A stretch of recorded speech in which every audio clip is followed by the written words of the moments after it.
Here's how fast YouTube is with Brave. And good morning, evening, or whatever it is in your respective time zone. I am, of course, Michael J. Crawford. Deej is not going to be with us. He is unfortunately getting his heart monitored, and so hopefully he is okay. And, you know, all those, I know that he doesn't want people to worry, blah, blah, blah, but we're going to worry about him anyway. I don't care what he says. You know, if he wants us to not worry about him, well, you can suck on, well, anyway, we'll stop it there. All right, so before we get into our regularly scheduled programming, I get to do something fun here. And by the way, Eastland says, I see here a unique gift for thinking of titles for, I see here a unique gift for thinking of titles for these live streams. I will try to get back.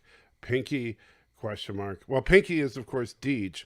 I would be the brain. John DeMarco says, greetings. Bradley says, Citizen Not says, howdy. And Benny says, hello, y'all.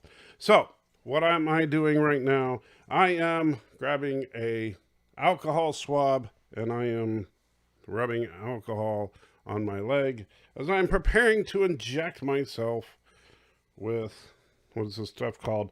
Copaxone for the first time ever, live with you guys. Why am I doing it live with you guys? Why the heck not? You know, that's just the kind of guy I am.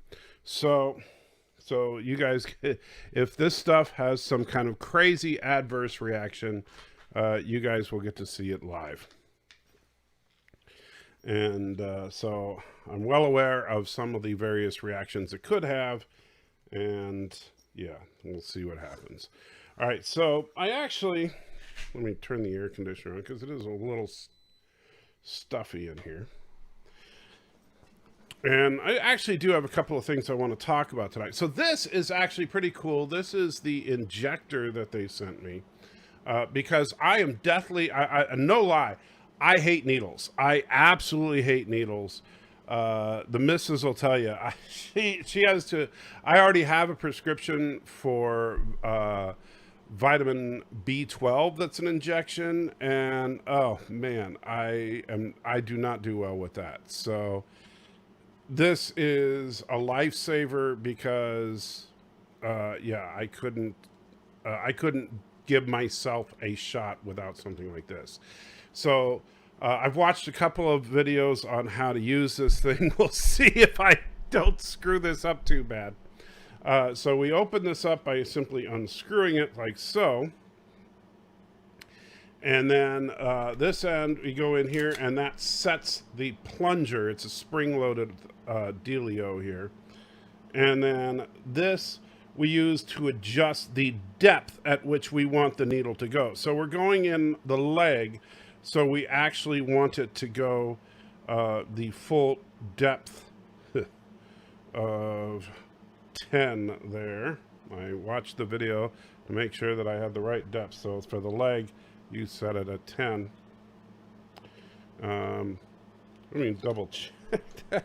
I just want to, but I will double check it before we, well, actually, this is where I'd want to set that. So let me bring up the Copaxone website, copaxone.com. And I can't see the chat for it, so give me a minute here. Taking Copaxone, how to start, preparation, injection, Copaxone, yeah. Okay. Right, okay. Yeah, I know I have auto inject 2, yes, that's what I have. In this video, we will discuss how to inject. I don't need the full thing. Yeah, I know. That's the auto inject 2, blah, blah, blah. That's the location. Okay, adjusting the depth. There it is. All right. All right. Recommend depth settings. Oh, okay. Here we go. Inch 1. Oh, okay. So actually, I'm a little bit off. So I actually want to set it to about 8. There we go.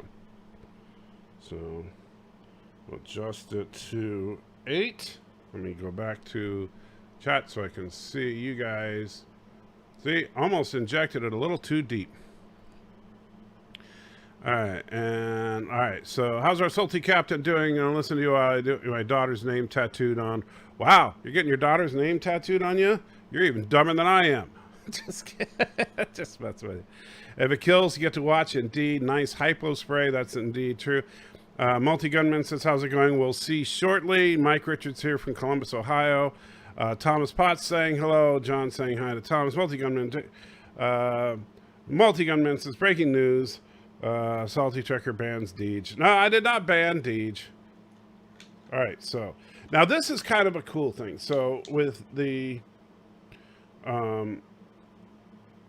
so we actually get to take the syringe out of the hermetically sealed container here that it comes in. Now, the only thing we need to check the syringe for at this point is to make sure that it's the Copaxone liquid itself is not cloudy and that there's no particulate matter or anything. Now, this is kind of cool when you have the injector. You do not take the cap off the syringe or anything like that. You stick it in the injector, cap and all. Except that I think I put it in the wrong way. You put it in this one. Was it this one? Or maybe it was. Yeah, I think it was this one. That's right, because it pushes.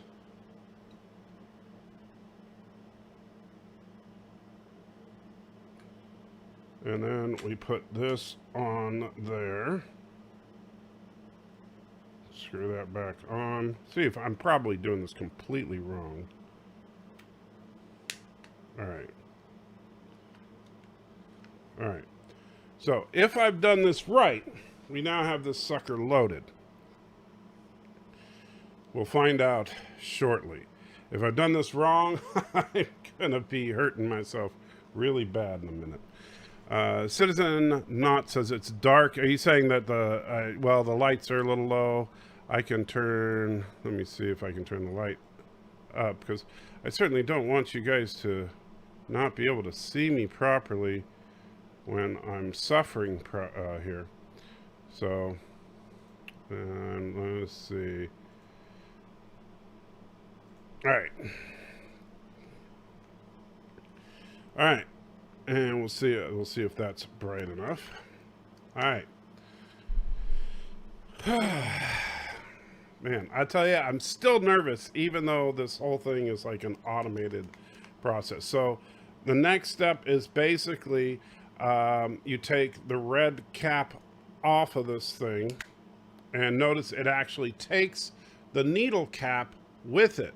So now the actual hypodermic needle is exposed on the inside of that sucker, which is kind of cool. Well, not cool. And and I know Multi-Gunman, look, it's freaking me out too, but you know, hey, this is what I gotta do here. I'm gonna have to do this 3 times a week, man. So, yeah, this sucks. No, Lisa, we haven't even started talking about Black Panther yet, so we'll get to that in a couple of minutes. All right, so now I need to find the proper spot that I do the injection. So, you know, you put it at a 90-degree angle, and then you push the button, and it does the rest. All right, so when I hit the button, it will push the needle into my skin and actually push the plunger on the needle, and then I just let it do its thing, and then I remove it, put a Band-Aid on, and we call it a day. You see, I'm still nervous. It's like, it's the easiest thing in the world, and I don't want to do this. And it's like, come on, it's not that big a deal. And yet I'm making a big deal out of it. It's like, you see, this is where Mrs. Anti-Trekker is like, you're such a big baby. You know, like right now, she's probably in the other room watching this live stream right now, just laughing her butt off at me because, you know, she's like, come on, It's not that big a deal. Because this is an even smaller needle than the B12. It's not a big deal. I know it's not, but I hate needles. It's like I wish I had a really stiff drink instead of just some Mountain Dew here. Man. Lordy, lordy, lordy. And I feel so stupid because it's just a stupid little needle. It's not. I mean, I know intellectually, I know it's like it's not going to hurt that bad, and yet I'm so deathly afraid of needles. I don't understand why. You know, I know it's not a big deal. All right, I can do this. Here we go.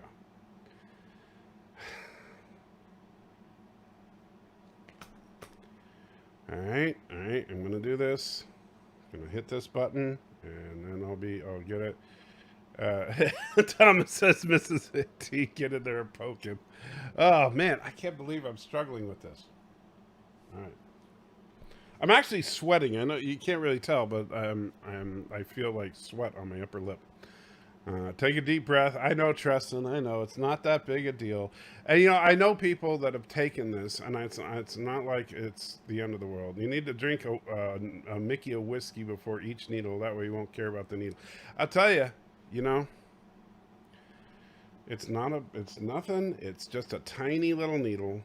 It's not, All right, it's at a 90-degree angle. This is not the end of the world.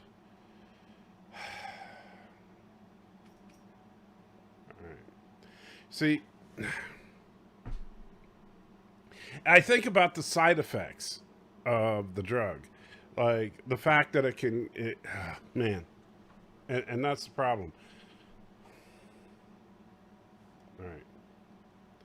Hey, Malface, you're seeing anti-trekker, well, salty trekker, sorry, being scaredy trekker right now. All right. See, in a minute here, yeah, I'm the one that, yeah, all right. Get some lollipops. Oh man, I tell you, I need a lollipop right now. All right. All right, here we go.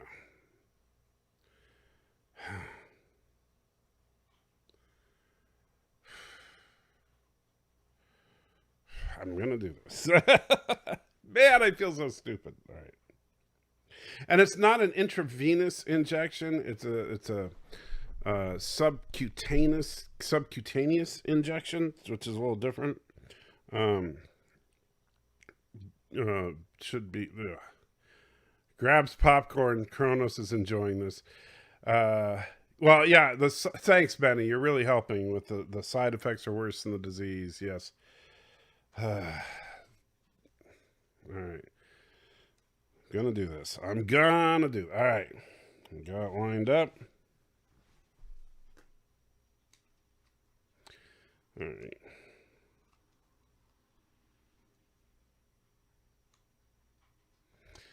Oh man, I can't believe I am struggling this much with this. All right. I'll try doing it with this hand.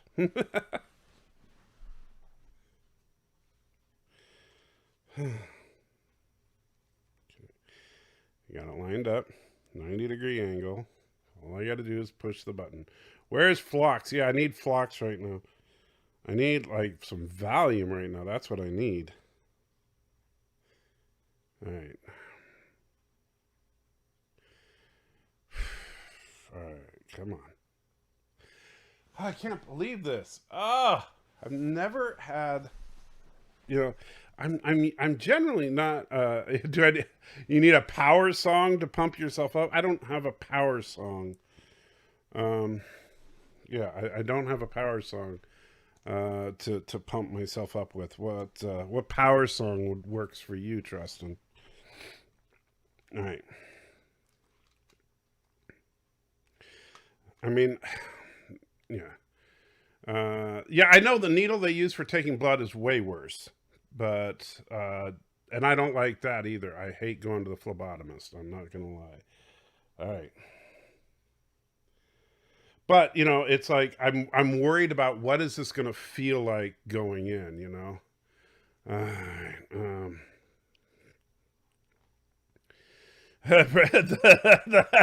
The Maktar chant for straight Larak, Tarak, Larak. Yes. Oh, I need that right now. Oh, that's what I need. Oh, by Grepthar's hammer. Oh man. Okay. I did not think I was gonna struggle this hard with this. All right. But wow, Thomas. Oh, that's mean. All right, all right. I got this. Here we go. And oh man. I hear my mama saying the longer you put it off, that is so true. It just makes it worse. All right. Here we go. I'm so worried and I shouldn't be. It's probably nothing. All right.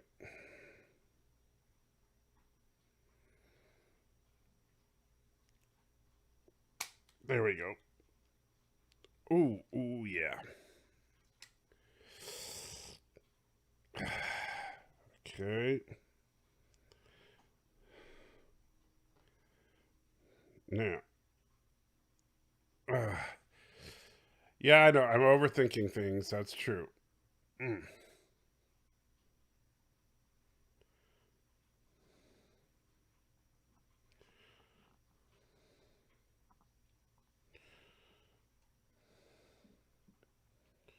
Problem is, like, I'm supposed to look to see, like, there's a little indicator that it's done, but I can't see the indicator. It feels kind of like a bee sting.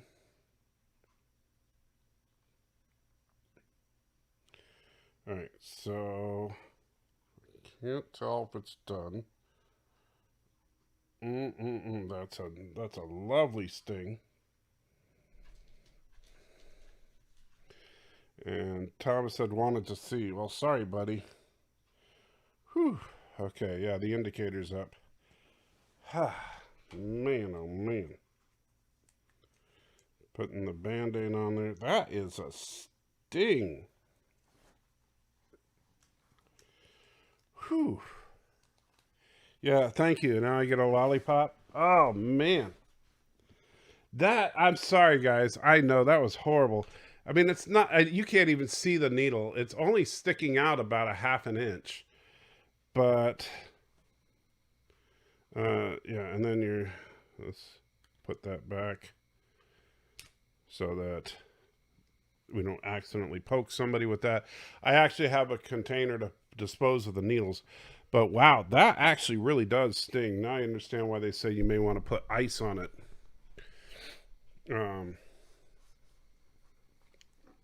That stings worse than I thought it would as far as the afterwards. The actual insertion of the needle wasn't that bad, but I should have grabbed an ice pack because I ain't getting up. Maybe I'll ask the wife to grab one. Let's see. You.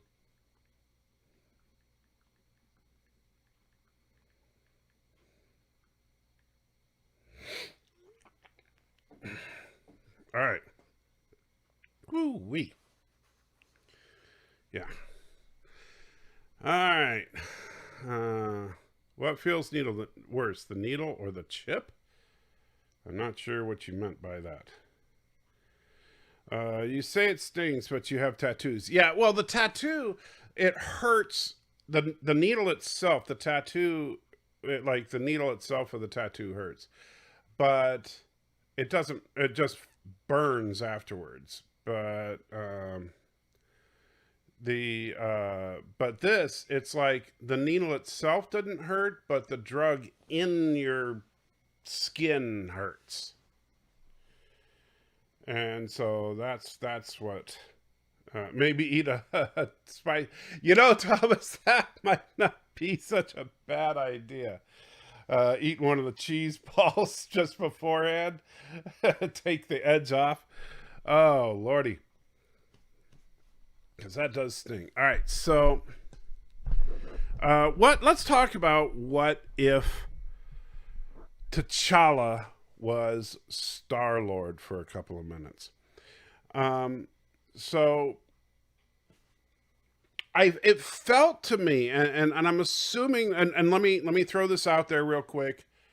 Spoiler warning. I'm not going to hold back on spoilers. So if you have not seen What If Episode 2 and you're planning on watching it, I highly recommend tune out for the next probably 15 minutes or so, because going to get into some heavy spoilers on this episode. So in wrong hand. Yeah, please. I did the injection and it really stung. But don't worry, the camera only goes to like here. They can't see you. Yeah. And the needle wasn't too bad, but the medicine, actually, do you have like a towel that I can put between this and my skin? Any towel's fine. Anyway, so to me, let's see, and I know Thomas didn't particularly care for this one. I think it felt like, the spicy chip that spicy, the one chip challenge. Oh, that was way worse than this. This is a different kind of thing. So,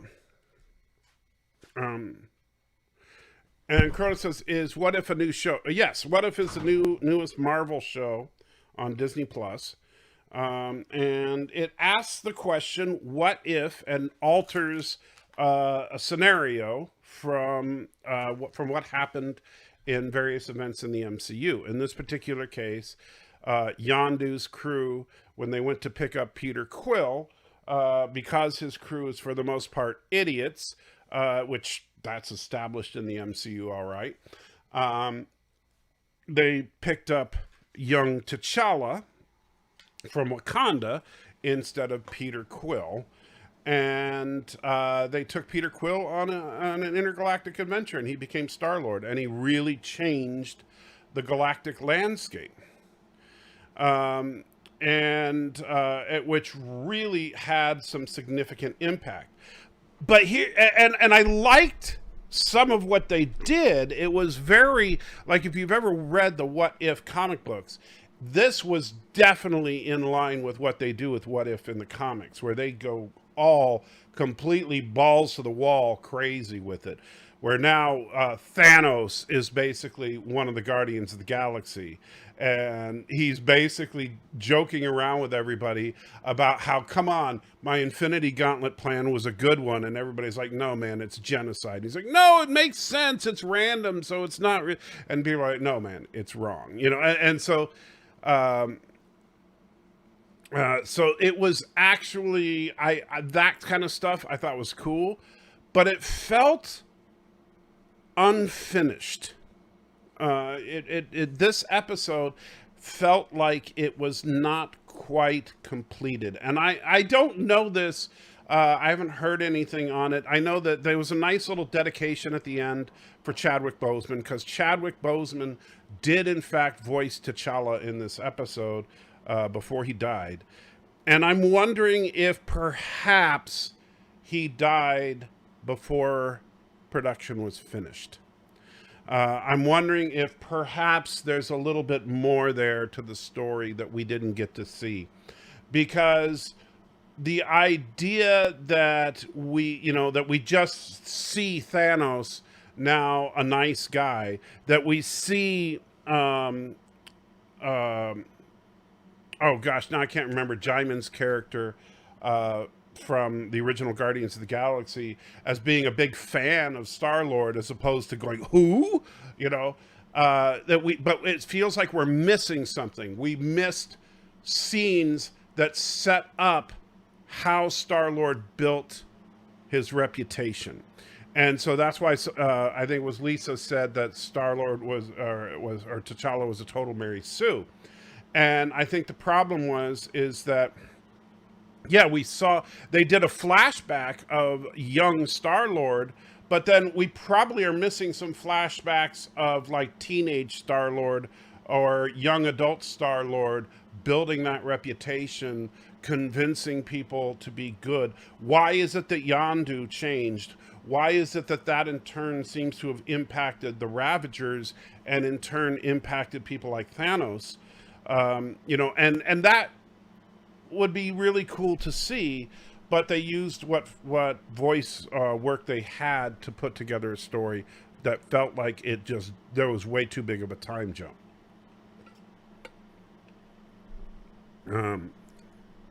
And Multi-Gunman said, YouTube just notified me that you're streaming 20 minutes after you started. Well, that's good. Then people are getting the notification after I did the injection, so they don't have to see me be a wuss for 20 minutes. I mean, that's the embarrassing thing, is that it took me 25 minutes to do a needle injection that should have taken me 3 minutes. I promise I'll be better on Friday, because I do have to do this every Monday, Wednesday, and Friday. Although Friday, actually, I'll probably do it before the live stream. That was my very first injection of Copaxone.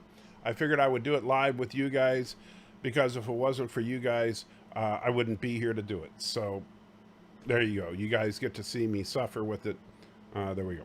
Is it Korath? The Interceptor, maybe, whatever his name was, Jaimin's character,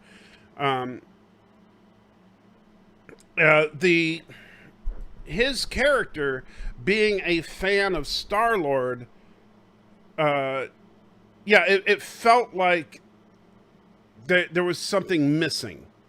And John, I think, what I'm saying is, like, even it was probably stuff that was meant to be as part of a montage or something that just never got recorded.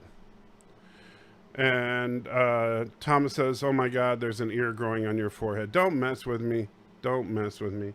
The Pursuer. I don't remember what he was called, but yeah, whatever he was called, there seemed to be stuff missing. When Deadpool joins the MCU, hopefully they do a version of what if Deadpool kills the Marvel Universe. I don't know if they do that as a what if, or they would just do that as a side thing. I mean, they could just do Deadpool kills the Marvel Universe as a show.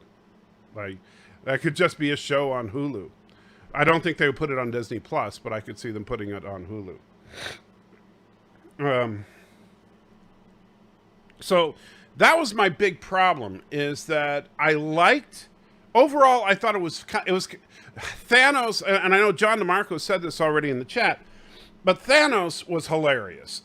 Every time Thanos, and I didn't catch in the credits if that was Josh Brolin. It sure sounded like Josh Brolin. And if it was, kudos to him for making fun of himself like that, because Thanos was freaking off the chains hilarious. And I loved every time Thanos opened up his mouth, it was gold. And so I absolutely love Thanos. I actually, I think that he was probably the best part of that episode.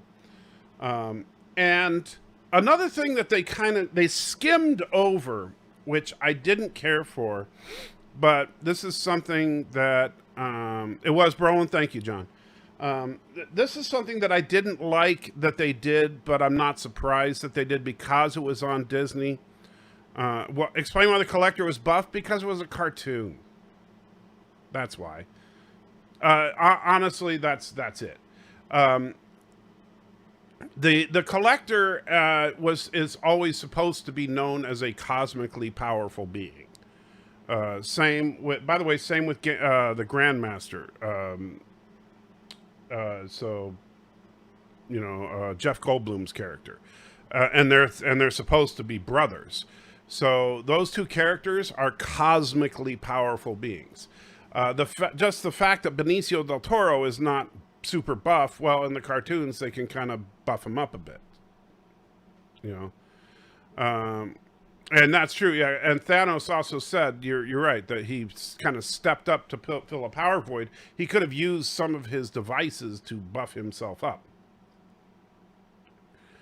I did think that I like the fact that they stepped up Howard the Duck. I thought Howard the Duck was actually kind of funny. And they did a good job with Howard the Duck in that. That was actually Howard the Duck being more Howard the Duck than we've ever seen Howard the Duck. Which is, again, too bad that Mr. Bunnyman's not here, because I know he's one of the very few people who actually likes the Howard the Duck movie. And yeah, where was Crimson Tide? Yeah, Crimson Tide wasn't there. I know Life with Matthew was probably very disappointed by that. But I liked Howard the Duck. I liked Thanos a lot. And I think that, but I do think we were missing some crucial scenes to show the growth of T'Challa as a Ravager. We saw him as a little kid, and then we saw him in his full-blown Ravager. We never saw him in between. And missing that, I think, was a problem. Which is really too bad. Man. So it was, I would say this, it was entertaining. Oh, so what I was going to say, what they skimmed over because of Disney. Something that happens a lot in the comic books of What If, that they hinted at the very end of the episode, but they just kind of hinted at it and dropped it. But in the comic books, they absolutely would not have dropped it, is the fact that at the end of the story, the world ends. That the world absolutely is destroyed by Ego,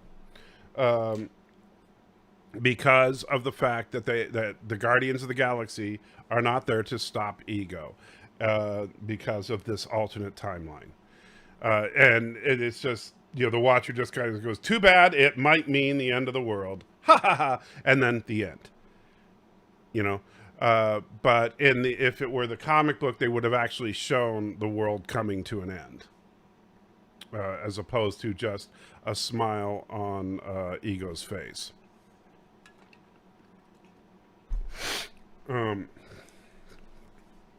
And as far as them being pruned, Thomas, I do think, remember that I do think that this has to do with the fact that the one who remains was killed.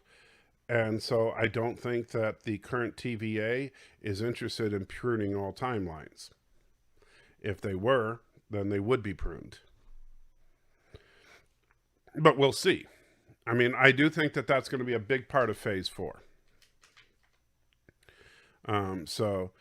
Ego's on many planets. Well, yeah, but Ego in this timeline, keep in mind, Ego's whole plan in the Guardians 2 was he had planted his seeds on planets all around the universe, but he couldn't activate those seeds because he lacked the power.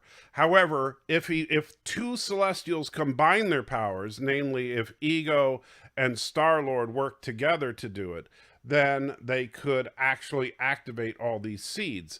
And remember, they started to do it, but then because Ego was stupid and mentioned the tumor that he put in his mom, then that bought them the chance they needed. But it still took all of the Guardians working together to kill Ego to ultimately end his evil plans. The Guardians aren't a team to do that. And so even if he ends up fighting his son, he can force his son to be a battery like he was doing in the original. And so there's no way to stop him from actually taking over the universe in this version of reality. So basically, it's only a matter of time before Ego kills everybody in this reality.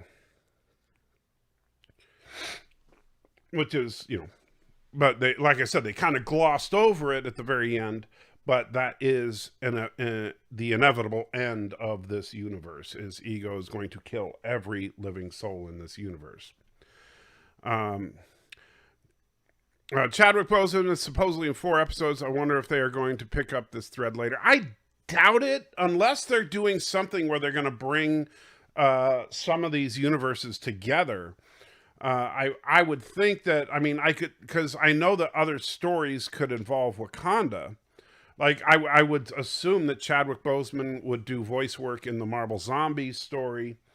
And there's no reason that Black Panther, like if they do any other stories that center around Civil War, but we'll see. The Eternals would do a pretty good job fighting Ego and Quill. Plus, I think that they could probably summon the Dreaming Celestial in a pinch. Yeah, but Lisa, once Ego's plan is in action, it's too late. The Eternals could fight Ego if they're fighting Ego on his home turf. They can't fight Ego. Like, the problem is that if Ego is sprouting everywhere, it's too late. You can't fight him at that point. The only way to kill him is to be on his actual planet, not to fight his seed somewhere across the galaxy. At that point, you're not going to be able to beat him. And keep in mind, you can't compare the comic book version of the Eternals to what we're seeing in the MCU. I guarantee the MCU Eternals aren't going to be that powerful. I like the Howard the Duck movie. Well, Adrian, I think you and Deej are the only 2 people in existence that say that. I've never seen it myself, so I can't speak to it. Thomas says Anthony Mackie signed a deal to be in Cap 4. I heard that, but until we get a trailer, I'm not really all that worried about it. I'm looking forward to it. I'm not surprised because he is Captain America now, so of course he'd be in Cap 4. As a kid, I liked Howard the Duck. Haven't seen it in decades. Yeah, I've never seen it. Honestly, that movie never interested me at all. But I never cared about Howard the Duck in comics either. And so, Howard the Duck is just not a character that I really gave a crap about. However, the funny thing about the MCU is that the MCU is a franchise, has a real knack for making things that I don't find interesting. And that's just that's the funny thing about it. It's like I never cared about Captain America, never cared about Thor, never cared about Iron Man, never cared about Hulk, and now I like all of them.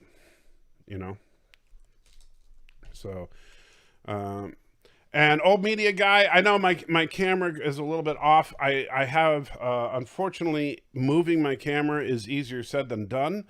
The camera is actually about 10 feet away from me, so I can't just move it.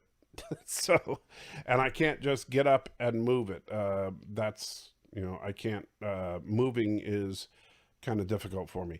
I will, the next time I get up from this chair, I will, but that's a difficult task for me right now. Which hopefully the Copaxone, which some of you guys got to witness me like a sniveling fool trying to inject myself with, will help me with the moving around in the near future. And let's see, Mike Richards says, I was working in a movie theater when Howard the Duck was first run. It died so fast I never got to see it. Wow. Yeah, I remember it was a flop, but I never got to see it. And I never wanted to. So yeah, that's my thoughts on what if T'Challa was Star-Lord. John DeMarco says, never even heard of the Guardians before their movie, and now I love them. Yeah, that's another one. Like, Guardians of the Galaxy was an absolute, like, low-ranking C-list group until the MCU brought them to life, and then all of a sudden everybody loved them. And yeah, Tom was talking about Lord of the Rings. Exactly. Lord of the Rings is a franchise where the movies absolutely did an incredible job of you know, bringing to life those movies where you're like, oh, wow, you know, those are cool. And so I think that's, you know, that's awesome. And by the way, I do want to let you guys know that, so the third part of Sacrifice of Angels with a Pinch of Salt is done. It will go live in a few hours. YouTube content at its finest. You did good, thumbs up. I did? Okay. Thanks, Tristan. I don't think I did good, but I'm just trying to. What was it that Django Fett said? I'm just a man trying to get by in the universe. Are you talking about me injecting myself with this horrific torture device? Oh, Lordy. Tom says the nice thing about the camera angles, the stuff behind. Yeah, you know, I do kind of like that being visible. And, you know, it's funny because I always have to lean to the side. You notice that I'm always shifting from side to side. And that's part of my problem with the MS is that I can't hold myself straight up. I absolutely can't do it. And so, which sucks. And so the, you know, that's, I don't have the strength to hold myself up. In fact, even getting in and out of the chair, if it wasn't for my son getting me this lovely chair that actually, gets me up for me, I couldn't get out of this chair without help. So, yeah. Have I heard anything from Deej lately? Not since I mentioned it earlier today. So the only thing I know is that his doctor wants him under observation, and so hopefully he'll be back to his regular grumpy self by tomorrow. And so that's what I'm hoping. And we can all give him a hard time about saying, oh, it's nothing. I don't want people to worry about me and crap like that. Like, he asked me to take down the video that I put up, so I did. Out of respect for him, he did ask me to remove the video because he says he doesn't want people to worry about him. And I will say this. I understand, you know, like I said, out of respect for him, I took the video down. However, I don't like when people do that. And I will give him a hard time when I see him again. And if he wants to be mad at me for it, he can be mad at me for it. But the simple fact is that I consider Deej a friend. I consider him a part of this community. And when somebody in our community, I don't care who it is having a health problem of any kind, we want to know about it.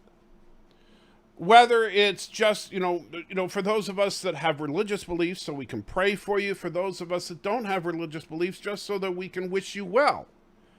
You know, so I don't, you know, I understand that we also, it's a human thing. We don't want to be a bother to other people. I've been guilty of that. I've been guilty of saying, oh, I don't want to tell people about this because I don't want to be a bother. Well, you know what? It's not up to you to decide whether or not you're a bother to that other person. And so, you know, I'm sorry, Deej, if you're watching this, buddy. It's not your call whether or not I get to worry about you. And so that's my opinion. Now, you can get mad at me about that if you want to. That's certainly within your rights. And even if you want to say, hey, I'm not doing the show with Salty anymore because he's upset that I had to go to the hospital about the heart problem. I don't care, buddy. I'm still worried about you, and I'm going to tell people I'm worried about you. And if you disappear again, I'm going to worry about you then too. But, you know, whatever. Lisa says, Kevin Feige is doing a charm offensive in China. He's having to make very clear that racist caricature Fu Manchu is no longer part of Marvel continuity and currently not Shang-Chi's dad. Well, that honestly, that's True. Here's the problem with that, Lisa, and there's a reason for that. If you look at not Shang-Chi, but it's not Shang-Chi that he's talking about.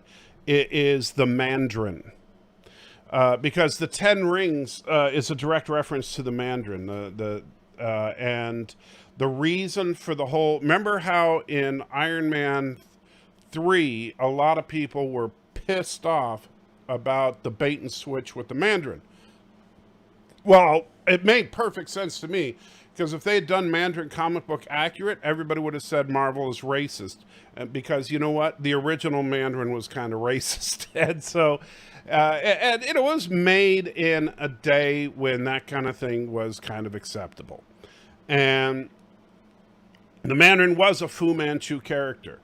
And so I totally understand why Kevin Feige has to do that, because he's bringing in the Mandarin character, but he's altered the character so that it is not a Fu Manchu character, and he's got to make sure people understand that this is not what they're doing. Even though it's the same character, they've changed the character to where it is not a caricature. So yeah, I do think that makes sense. And yes, Thomas, I agree. We can worry about whoever we want to. And let's see. Chrono says, kind of reminds me of Chadwick Boseman. He didn't make his condition a thing to the world. Well, and you know what, Chadwick Boseman, here's the funny thing. Like Chadwick Boseman, yeah. I wish we had known about his condition, because man, that came out of left field.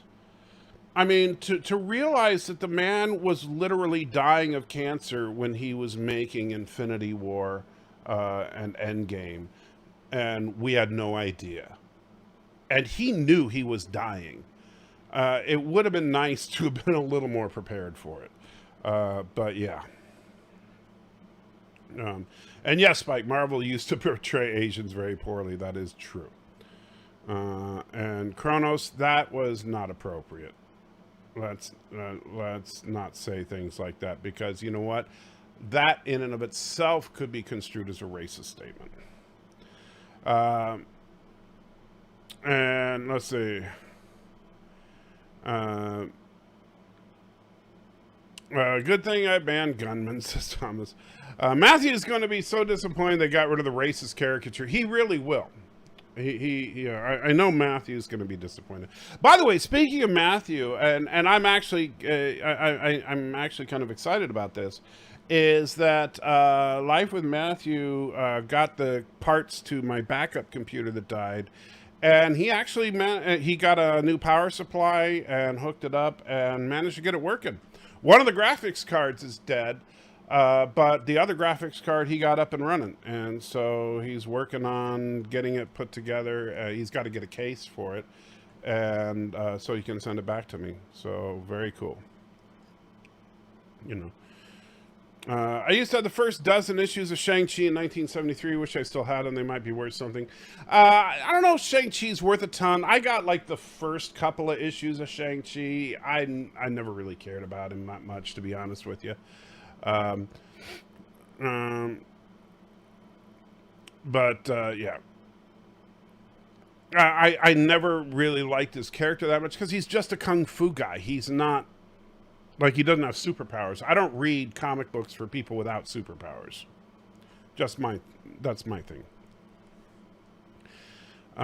Thanks for calling out your chat when they're inappropriate. Well, you know, I try to be fair-minded about those kinds of things. And look, I know that we try to joke around, but we got to be careful about it, because, you know what?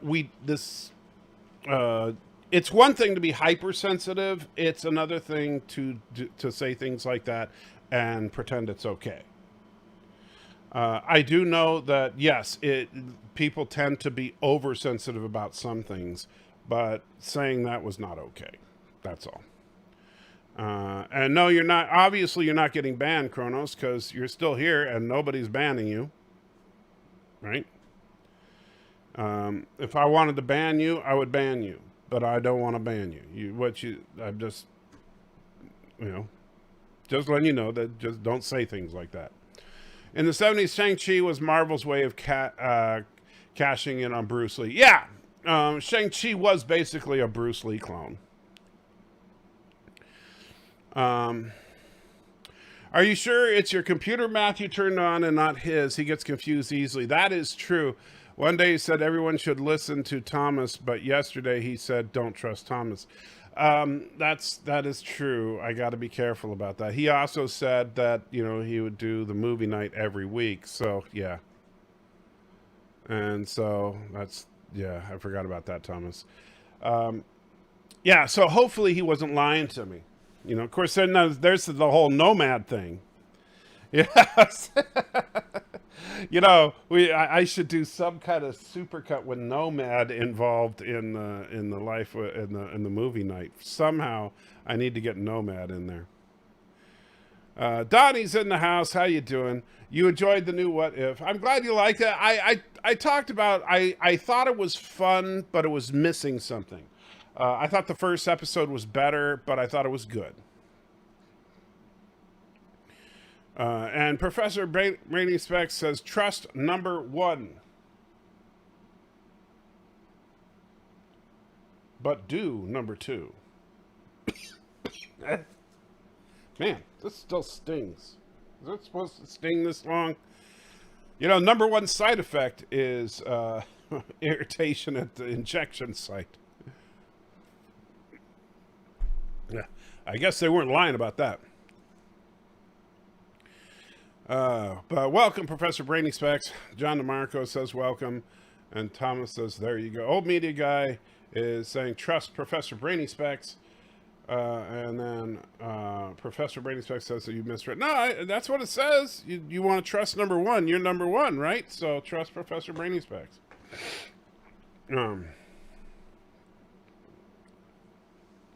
Matthew did say his wife wasn't happy with that. If Salty was dead, he'd be rolling in his grave. Yeah, that was quite the statement there. Yeah, when he said if Salty was dead, he'd be rolling in his grave. I was like, yeah, that was not a nice thing to say. What are you drinking tonight? Mountain Dew. That's it. Now Professor Brainy Specs is saying, trust no one. No, you said trust number 1. That's what you said. Donnie says, hello, Michael. I'm doing wonderful. Now I'm binge watching season 2 of another Disney Plus show, Day of a Future President, produced by CBS Studios. Don't worry, I always avoid spoilers. No worries, my friend. That's weird. Watching something on Disney Plus produced by by CBS Studios. That just seems weird for some reason. Doghouse, outhouse, hen house, and greenhouse. Come and get me. Well, you left out boathouse. I was kind of surprised. Speaking of houses, a true story. We've been looking at where now there's a bug in here. We've been seriously considering like where we might move if we need to move, because, you know, we're getting dangerously close to the deadline here, as far as if I need to get on permanent disability or not. And so if I do, if I have to get on permanent disability, then just realistically, as much as we love this house, we have to look at, well, there's a mortgage payment. And while it's not a ridiculous mortgage payment, it's also not an affordable one on disability. And it's not like there's some charity that's going to like pay our mortgage. So, so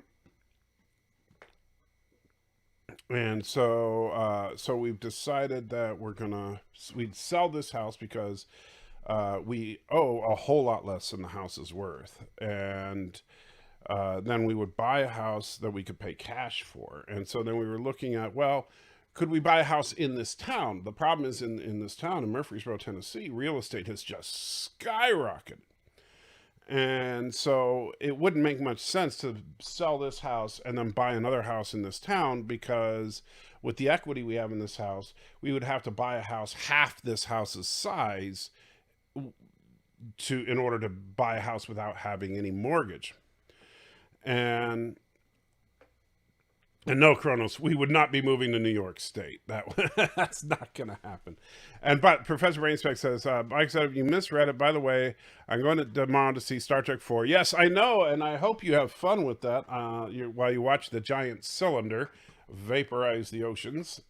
And that does sound like fun. I wish that I could go as well, but I will not be.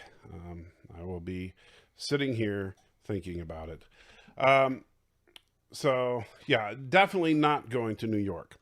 However, then we were talking about it, and it's like, well, there's a couple of things. Like, one, we would want to be, if possible, within driving range of Murfreesboro, because of the fact that we really love the church we attend. It's a very special church. It's unlike any church we've ever seen before, and we want to continue going there if at all possible. But then there's also the issue of pain that I'm dealing with. I've been in chronic pain for about 15 years. And honestly, you can't get a prescription for pain medication if you're on chronic pain, because, opioids are considered of the devil by most doctors nowadays. And so you just can't get a prescription for any kind of opioid medication. So that's out the window. And so, of course, if you live in an area where certain herbal remedies are legal, then those work. I actually, when we were on vacation in Oregon visiting my daughter, I tried those herbal recipes and worked great for that week that we were there. I was pain-free. And sorry, it's actually, I reminded myself it's time to take my medication.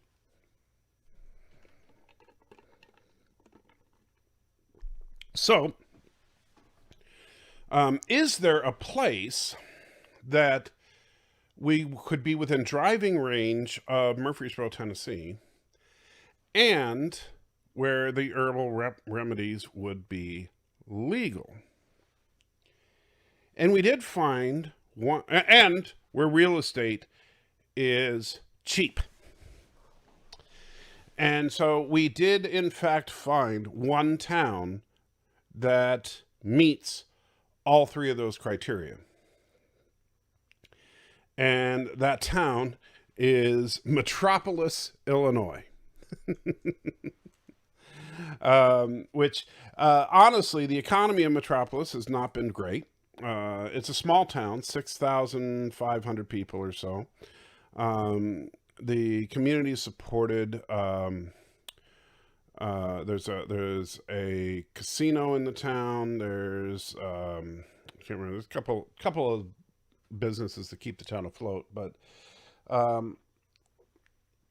there's the Superman Museum, of course. So there's like a 20-foot statue of Superman in front of City Hall. But Metropolis, Illinois, is a little over a 2-hour drive from our church, and so it's doable. It's a longer drive, but it's doable. And the herbal supplements are legal there, and real estate is dirt cheap there. And so we might, if I have to go on disability, we might end up moving to Metropolis. But we just have to find a place that has enough room, that also has high-speed internet, so that I could continue to do this kind of stuff. So, just thought I'd tell you guys. That'd be kind of fun to live in Metropolis. You think 6,000 is small? There's only 2,400 in my town. Wow. Well, this would be the smallest. Well, it would be the smallest town that the missus has ever lived in. It would be me. Hello. Wow, that was weird. Okay, that was just bizarre. The the monitor cut out for a second, but it was just DaVinci Resolve died on me, and so not a big deal. It was I didn't even realize it was running in the background. Oh man, that scared me. I thought that like the whole computer just shut down or something, because the monitor just went black for a second. Anyway, so but anyway, so yeah, we might move to Metropolis, and that would be nice if we. Anyway, so yeah, when I grew up, we weren't even in a town. It was about a half an hour drive to get to a town from where I lived when I was a kid, but I grew up on a ranch. So we were way outside the city limits. So, and Jordan says, I used to have a shirt that said Mount and Do Me. Of course you did. Thomas says, I told you to move here. I don't remember where you live, Thomas. But an old media guy says, whoa, deja vu. Okay, what, that I was doing a live stream and suddenly I thought that the live stream died, but it didn't? Or something else?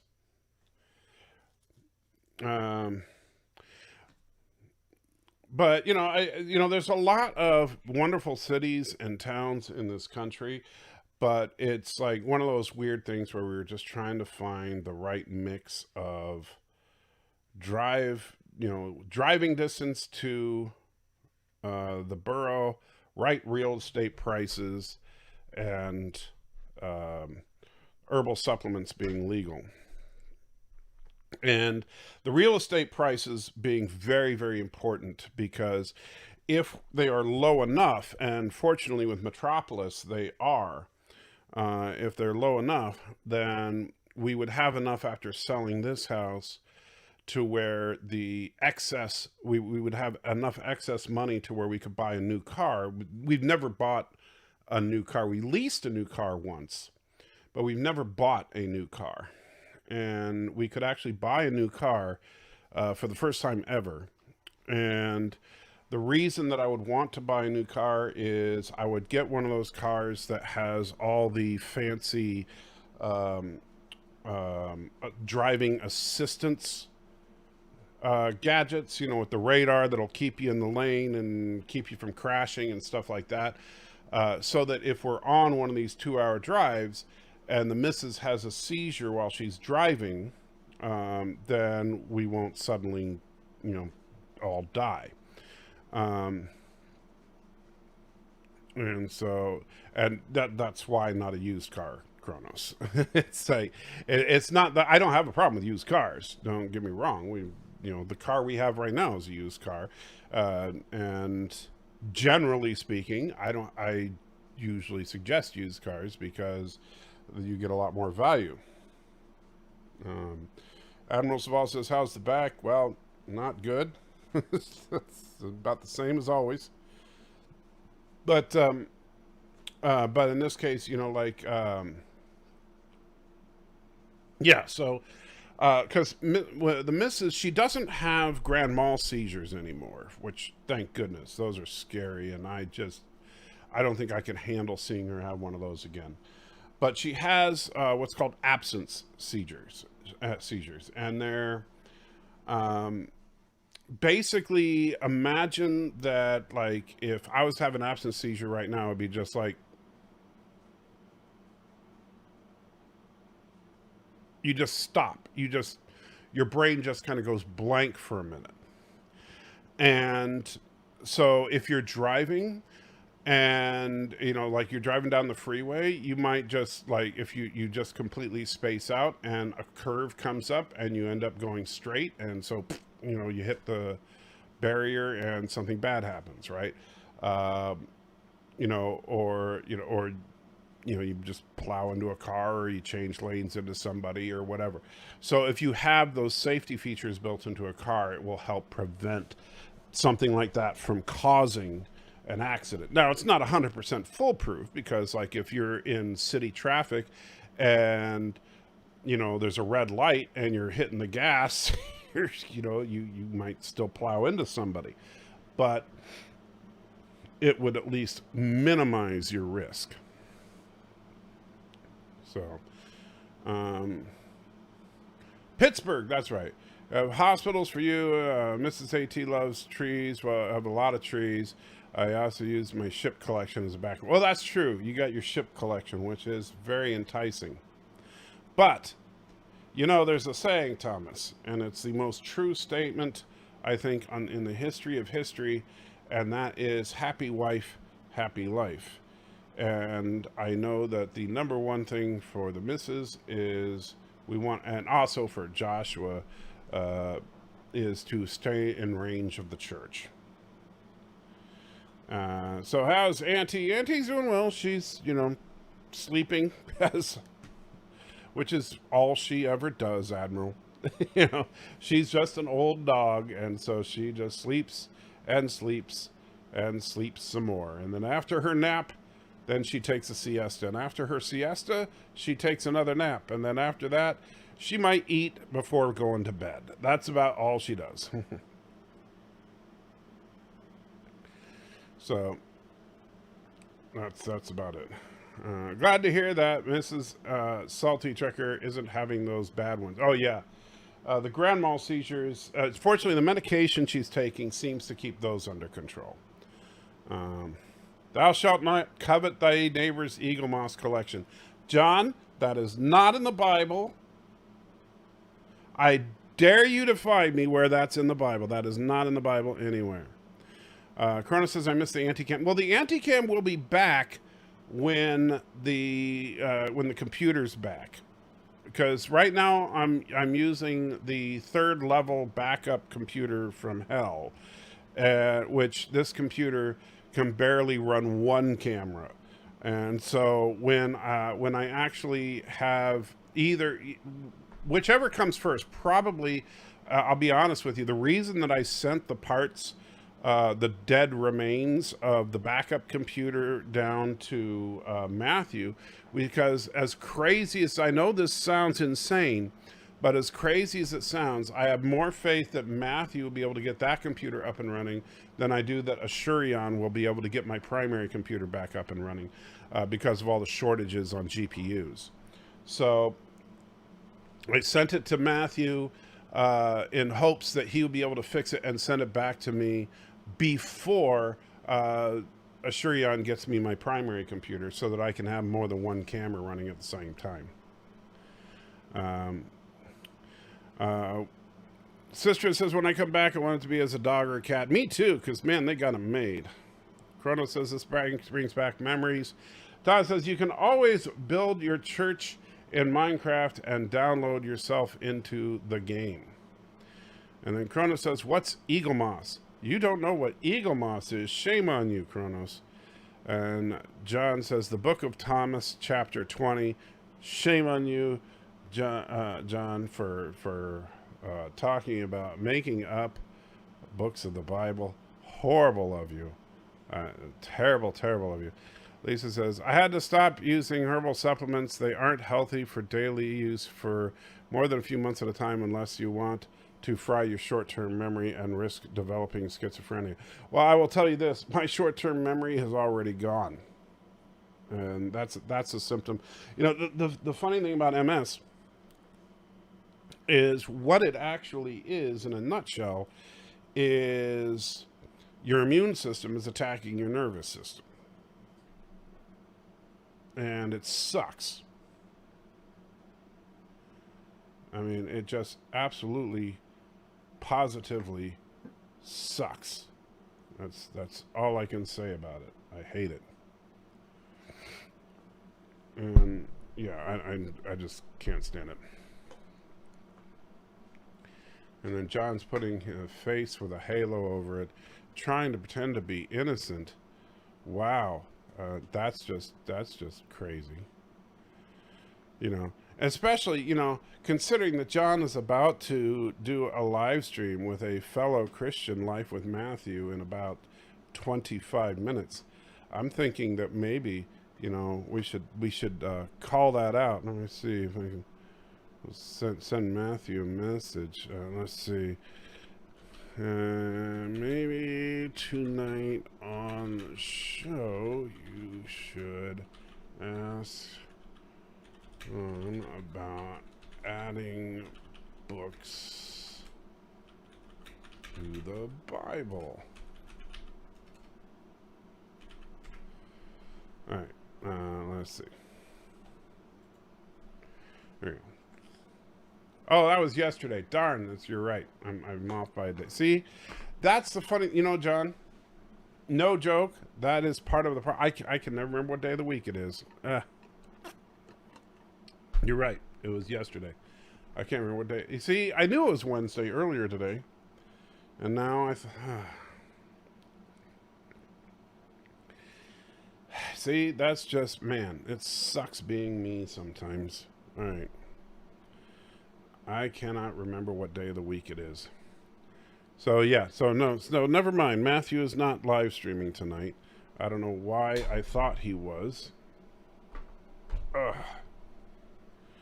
Let me see if I can get anything working around here.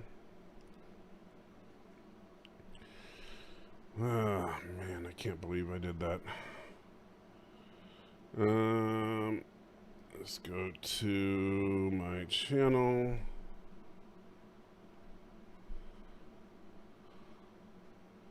All right. Yep, and Chronos saying it's Monday. Yeah, keep messing with me, Chronos. That's what I need, because you know I'm already messed up enough.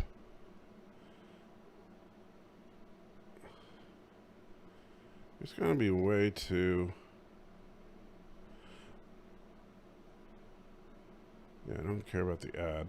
I'm trying to figure out if there's a way in the iPad version of YouTube to make the chat pop out.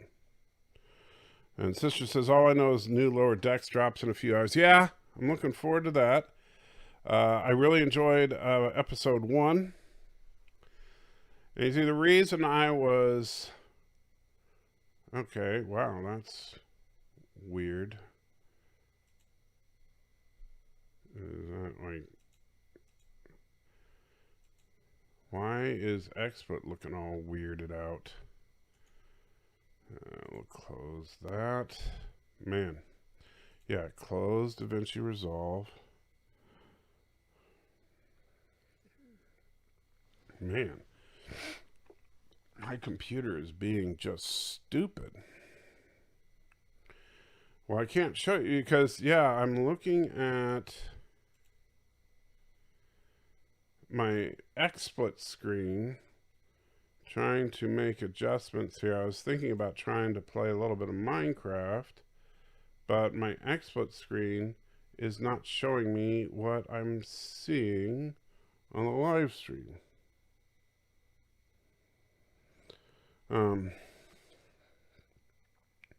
That's weird. Rathmolder says, you know there's a vaccine solidarity logo. I'm thinking about making it a patch I can wear to show I was vaccinating. And Chrono says there's a logo for taking dumps. Just an FYI. You know, honestly, you know, this is the stupid thing to me. There are people out there, and I'm not pointing the finger at anybody, but there are people out there that are all proud of not taking the vaccine. And then there are other people out there who are all proud of taking the vaccine. And then there are people out there that are mad at the people who are not taking the vaccine. And there are people out there that are mad at the people who are not taking the vaccine. And there are people, and there's all this vaccine fighting going on. And the interesting thing about it is that it's all has nothing to do with the actual vaccine. It's just about ideology and politics. It has nothing to do with the actual vaccine. It has nothing to do with the actual science behind the vaccine. It has nothing to do with anything except for whether there is a D or an R behind the name of the candidates that you like. Or in front of the name of the candidates, whatever it is. And I'm tired of it. I'm honestly just tired of it. And don't please, nobody in the chat, I'm not accusing anybody here of anything. I'm not suggesting that anybody here is a bad person or a good person having to do with it. But Darth Maul, don't put a patch on bragging about the fact that you're vaccinated. Because you know what? The only thing that's going to do is piss off people that aren't vaccinated and are proud of the fact that they're not vaccinated. And you know what? Why pick a fight with somebody that you don't need to pick a fight with?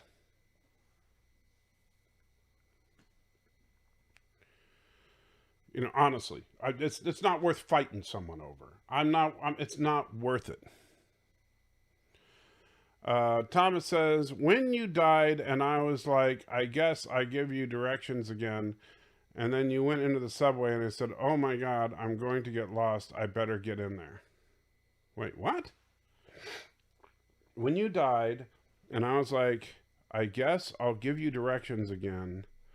And then I went into the subway and said, oh my God, he's going to get lost. Oh, yes, I remember that. Thank you for reminding me of that horrible embarrassment. And Multi-One Man says, everyone has become very polar. Yeah, exactly. And I'm tired of the polarization. I'm really, it's all this crap is not worth fighting over. It's just not. I understand. Look, if you don't want to get vaccinated, fine, don't get vaccinated. If you don't want to wear a mask, look, here's my statement. If the business that you're going to doesn't require you to wear a mask, fine, don't wear a mask.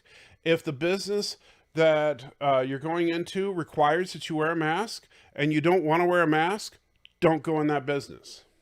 And by the way, and this is just my humble opinion, if the business that you're going into says, hey, if you are not vaccinated, you need to wear a mask, and you're not vaccinated, but you don't want to wear a mask, and you go in there without wearing a mask, you're a dick.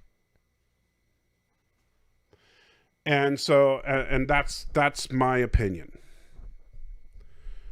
And Darth Maul says, of course I'm joking about wearing such a patch, but the logo exists. Well, I don't know. You might have been serious about it. I don't know.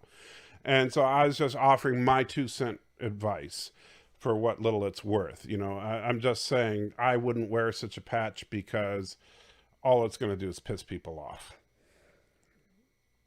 And, that's the problem is that and I know you're not about that, Darth Maul, but there are people that are like, ooh, that's going to piss people off. Awesome.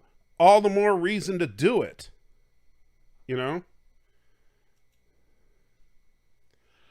And Kronos says, I don't like agreeing with anti-trekker / salty trekker. Well, sorry, it happens from time to time.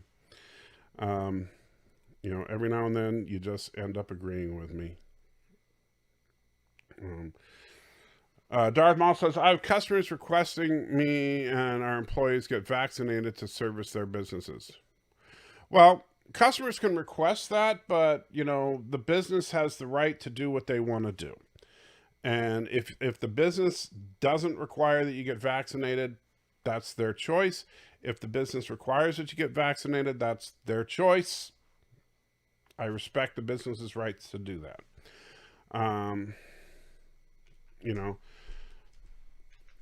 And Thomas says, what about restaurants refusing to serve people who can't prove they are vaccinated? Okay, no more politics for me. Again, that's their choice. Honestly, if a restaurant, the problem with it, and here's where, it's all about capitalism, Thomas. If a private enterprise wants to take the risk of alienating their customers by saying, hey, you know what? Lots of businesses already do it. No shoes, no shirt, no service, right? So now it's no shoes, no shirt, no vaccination card, no service, right? They have the right to do it. There's no law that says you have to have shoes on or a shirt to get to go to a restaurant and get food, right? There's no law that says that.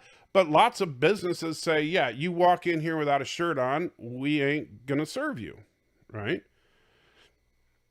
And so they have the right to do it. Now, there are people that would say, well, if Joe's Restaurant has the nerve to do that, I don't care about the fact that I'm vaccinated. I'm never going to Joe's Restaurant again. Fine. And if enough people do that, then Joe's Restaurant goes out of business. There are other people, however, that are going to say, hey, I care about the fact that Joe's Restaurant is so concerned with the public safety that they want to make sure that everybody is vaccinated. And therefore, I'm going to make sure that I'm always going to Joe's Restaurant. And so that might be a boon for them. It's Joe's Restaurant's choice. And Thomas, no, because and then when you say, but what about religion, gender, race, or LGBT? Those are specifically protected classes. Being vaccinated is not a protected class. However, race, religion, sexual orientation are. And so that's the difference. It is, in fact, illegal to discriminate based on race, religion, and in most states, sexual orientation. And so I don't think that it's sexual orientation on a national level at this point, but I could be wrong. But at least race, religion, and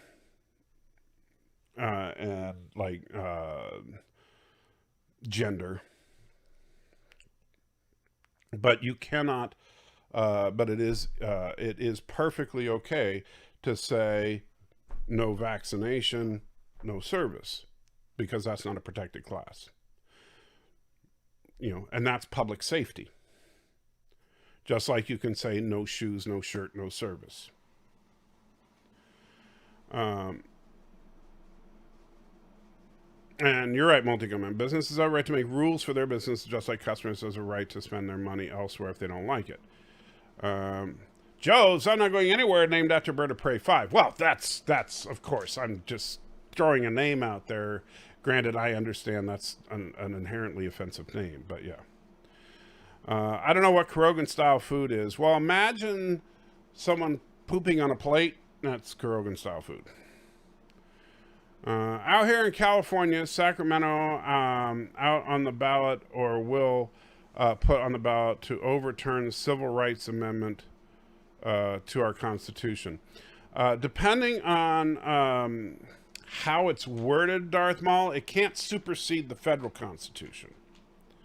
So, like, I don't know how it's being phrased as far as the California amendment. But for example, you can't have a state initiative. Well, you can have the state initiative say it, but it'll get struck down in court if, for example, you say, "Oh, it's perfectly okay to discriminate based on race." Like, so you pass a state initiative ballot that says that would get struck down in federal court because you can't have a state constitution that violates the federal constitution. It doesn't work that way.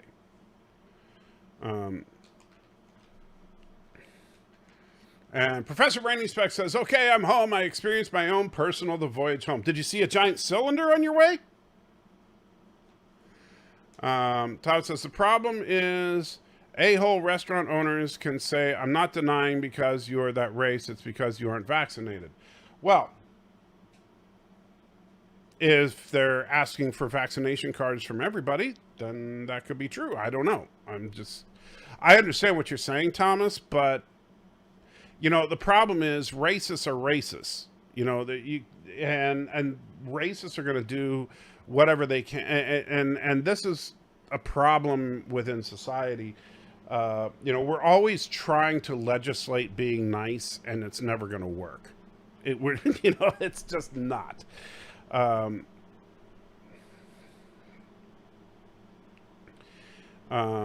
I thought that was Turkestan. No, you see, it's funny, Kronos. See, Turkestan, it's kind of like Iceland.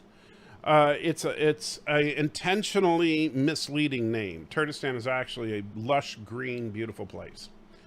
Kuroga food is 60-year-old army rations. That's insulting to 60-year-old army rations. I didn't hear if you answered or not. Have Biden pay your mortgage? Have Biden pay your mortgage? Yeah, I'll just give Biden a call and have him pay my mortgage. I don't think it works that way, Professor Brainy Specs. I mean, if you know a secret code for me to call Biden and have him pay my mortgage, and maybe there's a program that you know about that I don't. If you do, genuinely, I don't know of anything where the federal government just pays your mortgage just because you're disabled. And I can't even, so far, I can't even prove I'm disabled yet. I'm still working on that part.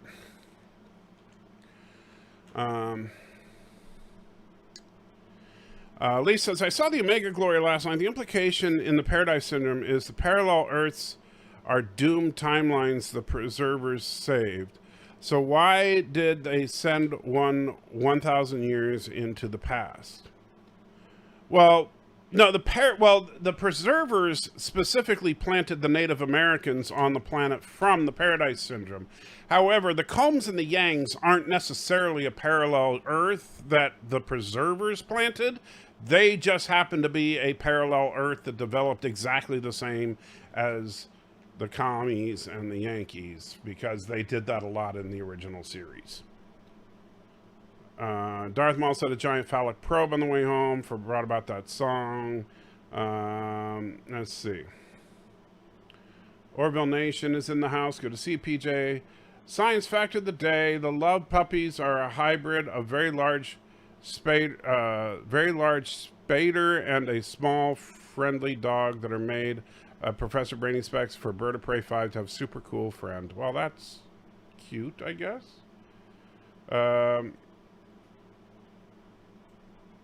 And then Joseph puts the phone number to the White House for some reason. And John says parallel planetary development was all over TOS. Yeah, and they don't really say, oh, the preservers were responsible for them all. They just kind of just run into, sometimes planets that even have the same continental layout as Earth, which is for reasons. Let's see. Thomas says, did you see the whole stream with Salty Trekker and Lore where they talked about Roddenberry? Shh! Don't. Yeah, you don't need to go back and watch it, Orville. You don't. I may have accidentally, inadvertently, because it was asked of me and I didn't think about it, I threw some shade at Roddenberry, and then I apologized because I forgot it was his birthday week. So, Thomas, why did you have to call me out on that? I didn't mean to. I really didn't.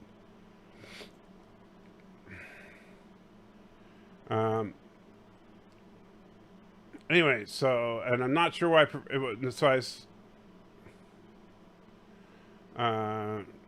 Lisa says, there are special loans with better rates for people with disabilities. You might be able to refinance with lower monthly payment, but that's about it. Yeah, and the thing is that, I mean, it really, honestly, and this is the thing, from a logical standpoint, it would make more sense if we can sell this house right now for enough money to pay off the loan and buy another house cash. Why make a house payment? Plus, get a car that would be safer, considering that my physical skills are going downhill, and that means that the wife's going to have to drive us, and it would make it safer for her to drive. It makes all the sense in the world for us to cash out of this house and do something like that, because honestly, yeah, it just makes sense. What happened to the Gangster Planet? Well, the Gangster Planet was actually because of the Horizon, I think it was, left behind a book about Chicago gangs, and the Iosians just like to imitate whatever they come across. And Professor Rainspeck says, oh, the poor man, salty checker, instead have Harris pay your mortgage. And, okay. Sorry, love puppies are Spader puppies doing hybrid of your dream made by Professor Brainy Specs in Life with Matthew. That's just creepy. Would you like to clip out that part of the stream? No, Thomas. No. He doesn't need to see it. He does not need to see it. He knows. I apologize in advance. I didn't mean to do it. And Orville Nation, thank you for the $5. Making me feel even more embarrassed. See, I knew it. ...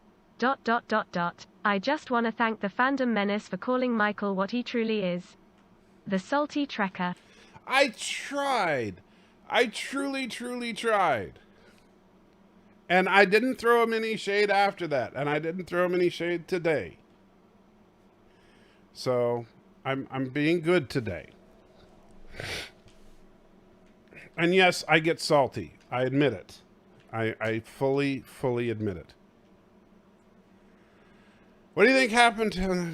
Man, you see, now I feel bad. But you see, Orville, PJ is such a good sport because despite the fact that I inadvertently, and yes, it was inadvertent, I inadvertently broke my promise to PJ, but I'm working on keeping it now. But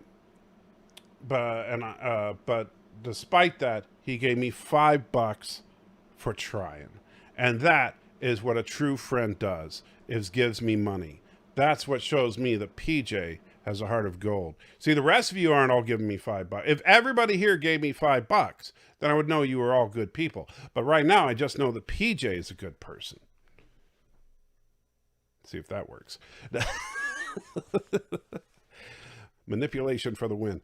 Kronos says, what do you think happened on the planet after that horrible TOS episode? Well, first of all, I don't think it was a horrible episode.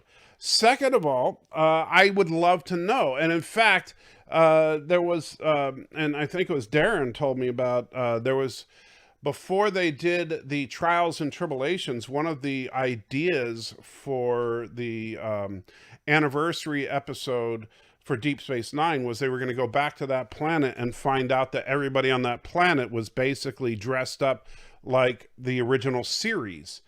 Because remember, McCoy left behind his communicator so that everybody's technology was now based on Star Trek, the original series. And I think that would have been really fun. But yeah. And John says, Salty forgot to turn off his Roddenberry criticism generators. No, I can't remember what it was. Somebody asked me specifically about Roddenberry and or something about the Roddenberry vision or something. And you know that's a trigger for me.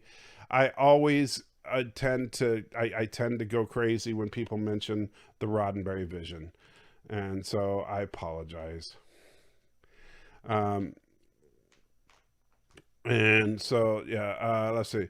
Astro, he forgot when we told him, and he stopped. Yeah, and I did stop when someone mentioned it. And Kronos says, wow, I'm not a whore. I guess not.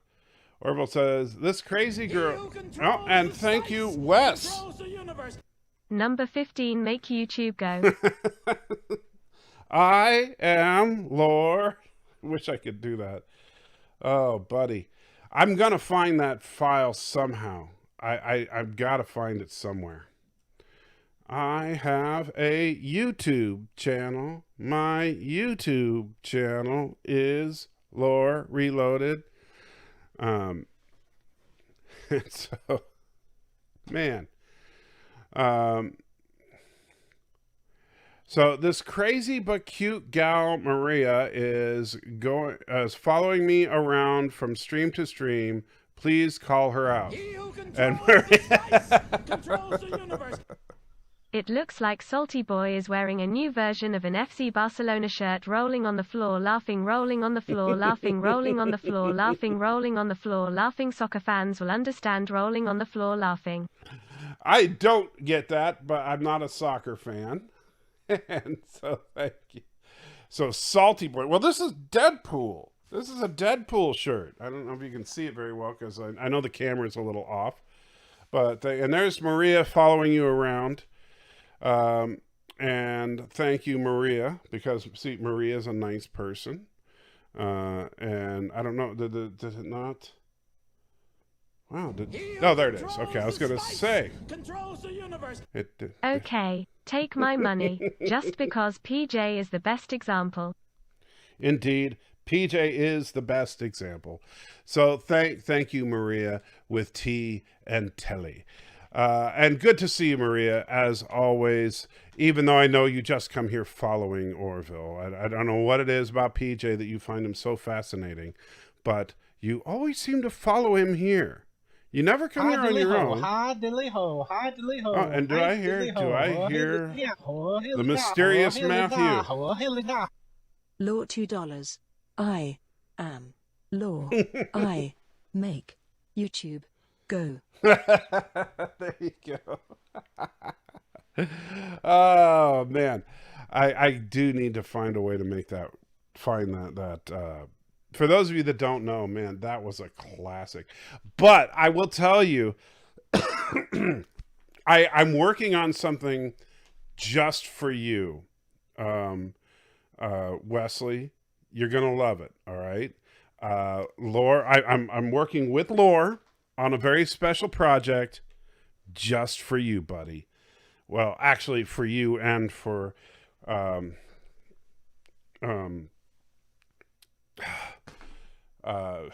Matthew, but you're gonna love it. Trust me. Yeah, I'll play it. Once I have it ready, I will play it when you super chat, and you will love it. Good try at being Laura. Thank you, Professor. Let's see. Actually, I think I missed a few chats. Oh, man, hold on. The chat's going crazy. Let me go back. Rewind back to where it was. Arabic is in the house, says, hey, how you doing, Arabic? Sorry I missed it. I'm just reading the stuff that's addressed directly to me. I'm sorry if I missed something. Don't forget to put @SaltyTrekker in the chat. So far, I think the sting of that shot is, well, it's still tender when I touch it, but the sting, the initial sting is wearing down, but it's still tender, like if I touch my leg. That shot is something else. So for those of you that weren't here, don't worry about it. Chrono says, I already read that one. All right, let's see. Orville says they have the crazy but cute girl Maria. Wesley says, shut up, Salty. Hey, no, that's my line. What happened to Beta 3 after that episode of Lower Decks? Good question. I wonder if they're going to go back there again. But I'm guessing that Landrew just took over.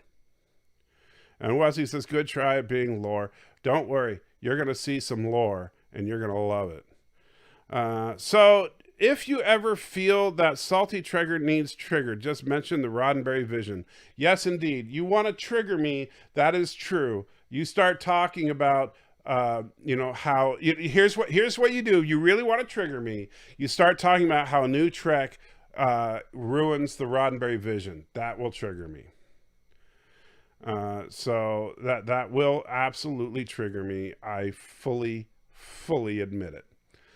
Wesley says, is it possible to steal the clip from old streams? I'm thinking about it. I don't know how good of a quality of clip I'll be able to get from it if I can, but once once Matthew's finished getting the old computer back up and running, I might be able to recover it. No promises, but I'm going to try it that way first. Thomas says, which Matthew, me or the other Matthew? The other Matthew. There's Matthew. I'll bet your hordes of loyal fans would scrape through past live streams and rebuild your super chats.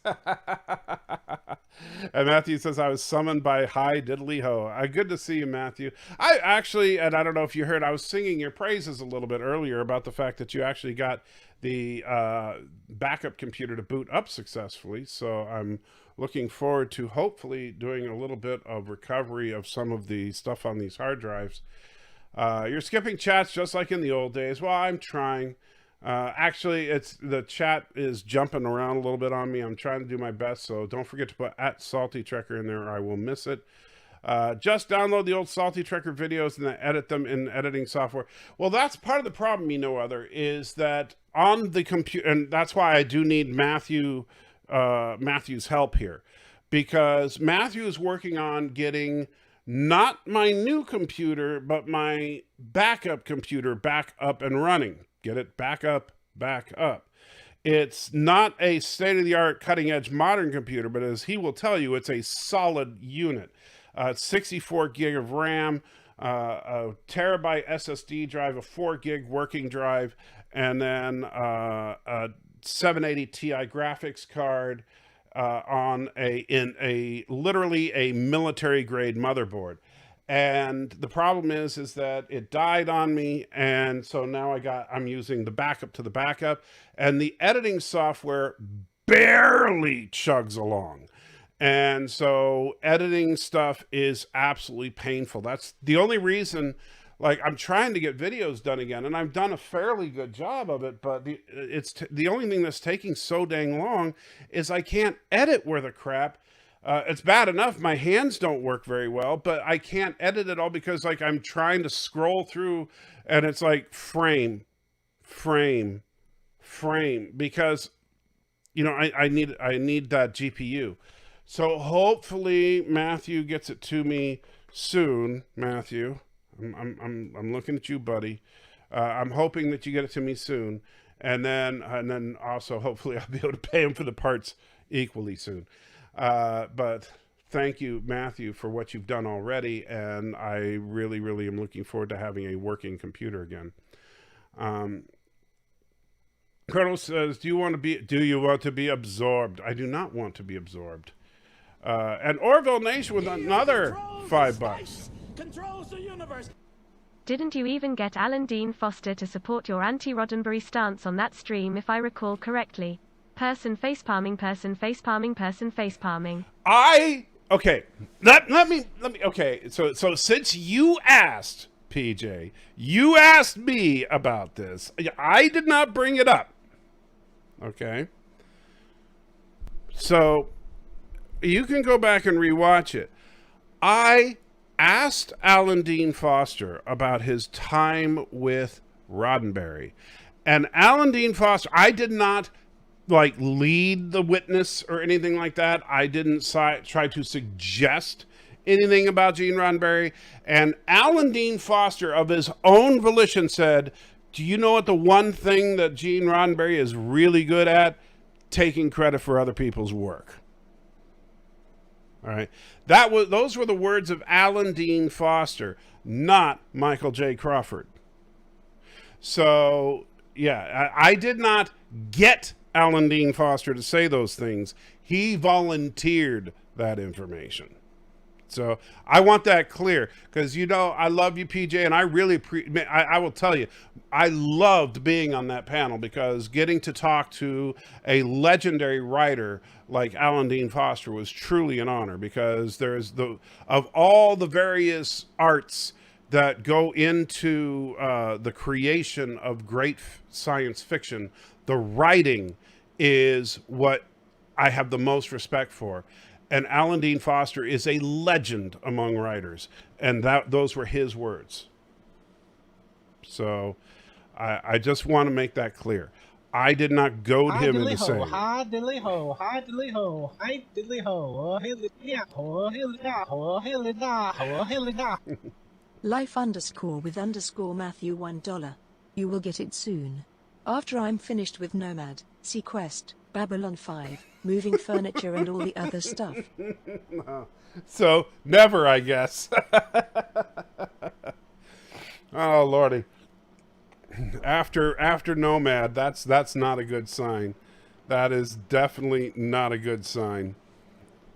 And for those of you that don't know, Matthew, I did a 3D print job of a life-size replica of Nomad, and Matthew is going to do the electronics for all the blinking lights and the sound effects. And so, Matthew, when did I send you the actual parts?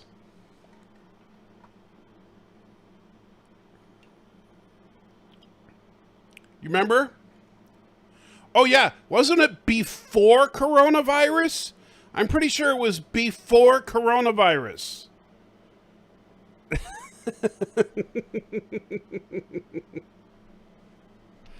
I'm pretty sure, yeah, there was not a thing called coronavirus. Well, there was coronavirus, but there was before COVID-19. Oh, man. No kidding. It was before there was such a thing as COVID-19. Back when we just made fun of Trump because of his hair.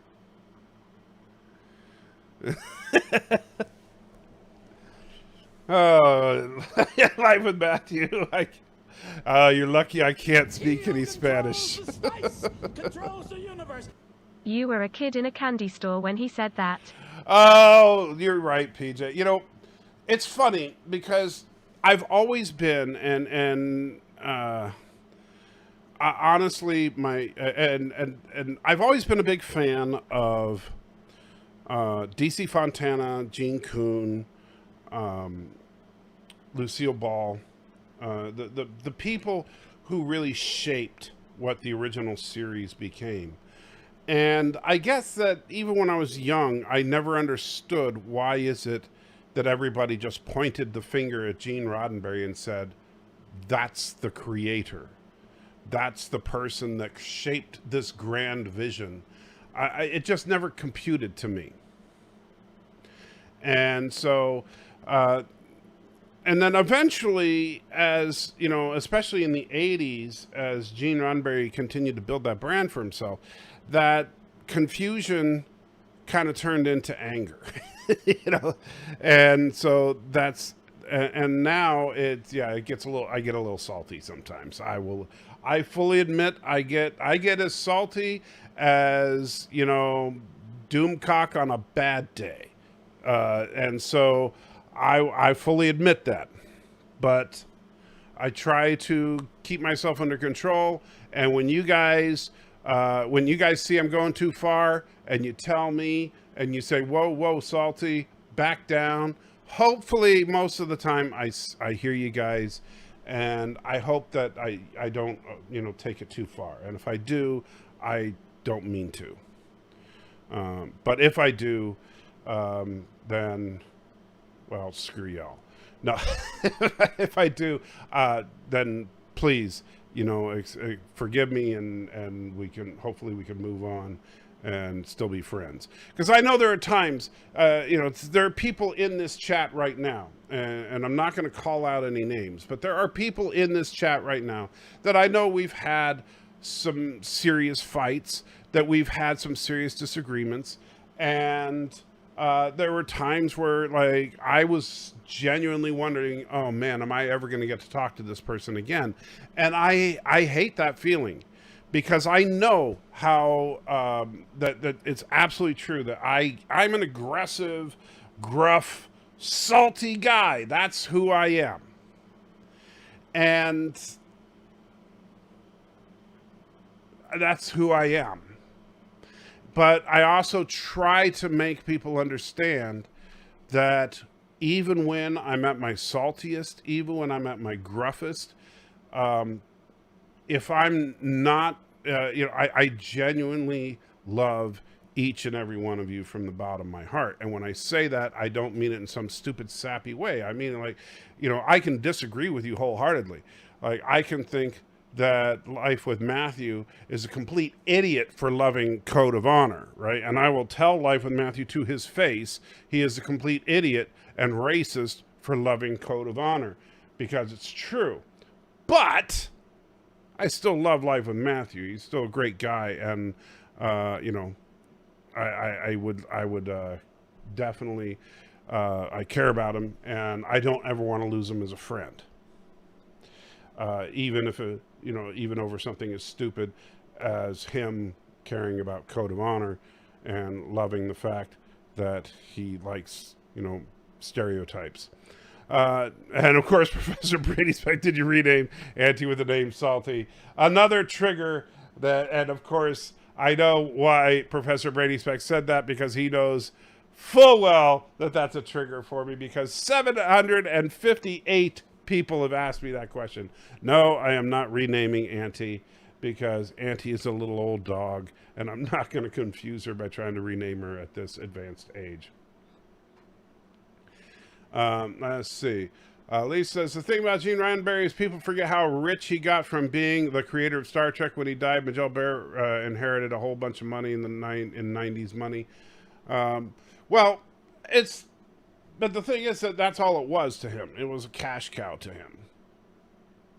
And so he built a brand, and he wanted to make sure that everybody knew it was about him. But honestly, it wasn't. It was a team. It's funny, just like the crew of the Enterprise was a crew, it was not about an individual, which is the big problem with Discovery, because Discovery is all about one person, Michael Burnham. It's supposed to be about an ensemble. When Star Trek's at its best, it's not about Captain Kirk. It's about Kirk, Spock, McCoy primarily, but then the extended family as well, right? And so the same thing with the creatives behind Trek. It's not about Gene Roddenberry, right? It's about all the people that work together to create it. And that's why it's so irritant to me, because we're trying to point the finger at one person when it's not a singular vision at all. And of course, Matthew has to say, Code of Honor was Roddenberry at his finest. Let's see if you can avoid talking about Roddenberry tomorrow on his actual birthday. Well, I just won't live stream tomorrow. That'll be the solution there. Which, by the way, tomorrow morning, bright and early, will be part 3 of, assuming that CBS doesn't file a copyright content ID on it, will be part 3 of Sacrifice of Angels. It is a rewrite of a couple of key scenes where I actually write some dialogue in this one. I'd be very curious to see what you guys think. I have a feeling some people will love it and some people will absolutely hate it. I'm curious to see what you guys say.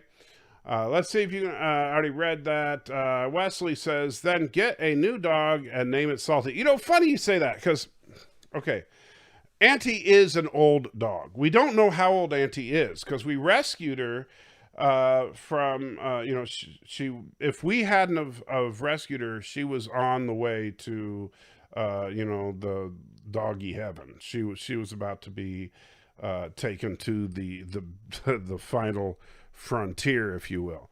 And so but we don't know how old she was. When we rescued her, they said, we think she's like around 9. And when we took her to the vet said, well, I don't know how old she is, but she's older than 9. Okay. So we still have no idea how old she is. We've had her for like 3 years. So or was it 2? Whatever, 2 or 3 years. But we don't know how old she is. We know that she is old. That's all we know. And so she could go anytime. We don't want her to. She's a sweet dog, but when she goes, yeah, well, my plan is, honestly, I'm going to get a little dog, because as much as I love Auntie, I can't pick her up. I can't walk her. If it wasn't for the fact that, she was on her way to the gallows, I would take her back to see if somebody else would adopt her. But I don't want to take a chance that they would destroy her, because she's such a sweet dog, but I can't take care of her. I genuinely can't walk her, and I feel horrible about it. And so all I can do is sit here and look at her sleep, which is good that she does that most of the day, but I can't play with her. I can't walk her. I can't give her the attention she wants. But if I get one of those little tiny little dogs that can just sit there and sit on the arm of your chair and just like, I'll do that. And I don't know what I'll name the thing, but probably name it after some kind of spice. Like, I don't know about salty, but maybe, paprika, or whatever. Depends on what it looks like. Chrono says, you shall have no vaccine. Well, I've already had the first shot. Let's see. Maria is always lurking. Beware. I will keep an eye out for her. And she says, the reason I stay quiet watching your stream, LOL, A million comments, so keeping your job easy as I comment. Well, you know what, though, Maria? It's okay. I don't mind you commenting because you help my demographics by being a Maria.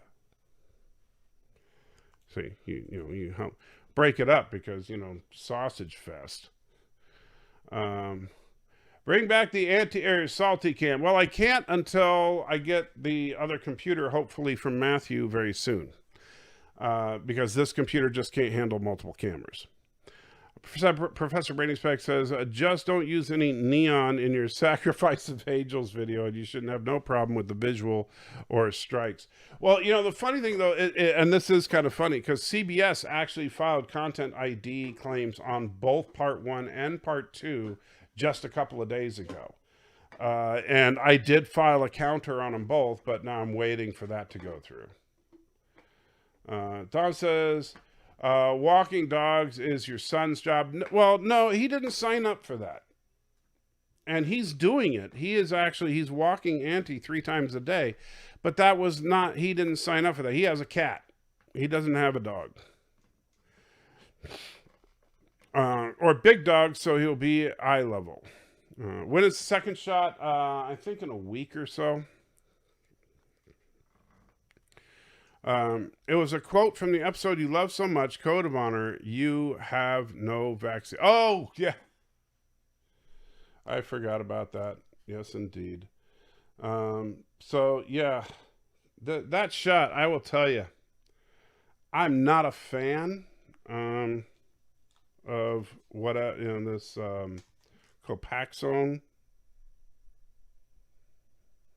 Yeah. Let's see. But I do like the injector. At least it takes the work out of it. So, it takes the... That's right, the needle's all bent. Maybe because, my Superman-like skin density. Anyway, yeah. Let's see. It was so that's Matthew's favorite, and let's see. So yeah, Matthew does definitely love that episode for some reason. Crohn's the favorites Trek for Salty Trekker is Star Trek First Contact. Yeah.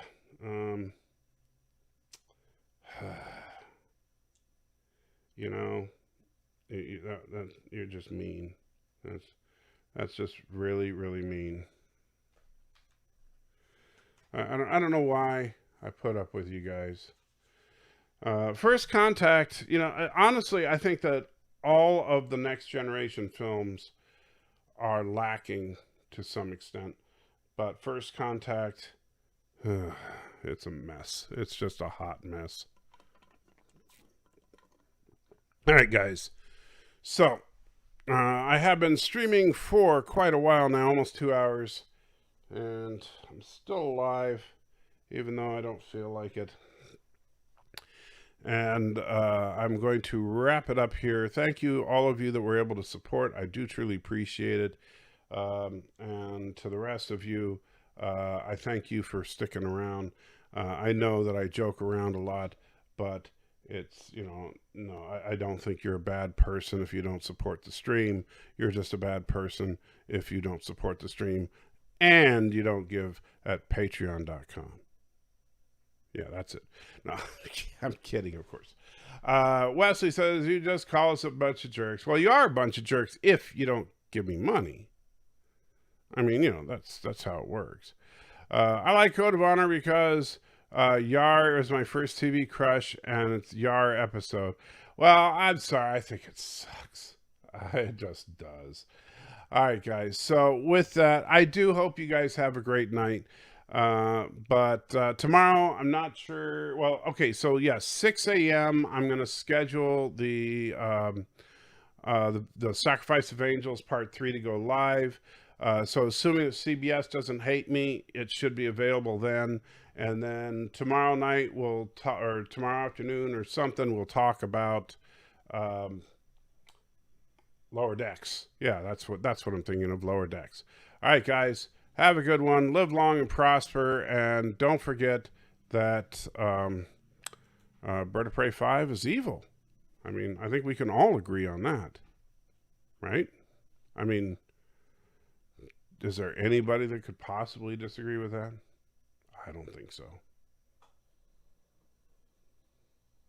And no, Professor Braden Specs, I'm definitely not going to go watch First Contact. In fact, yeah, I'm pretty sure I'm not going to go watch First Contact. Definitely not. And Mike Richards, you'll be love to know that I did look, and Columbus, Ohio is just too far away. We ain't moving to Columbus, Ohio, buddy. Nice place, too far away. Just, yeah, not going to happen.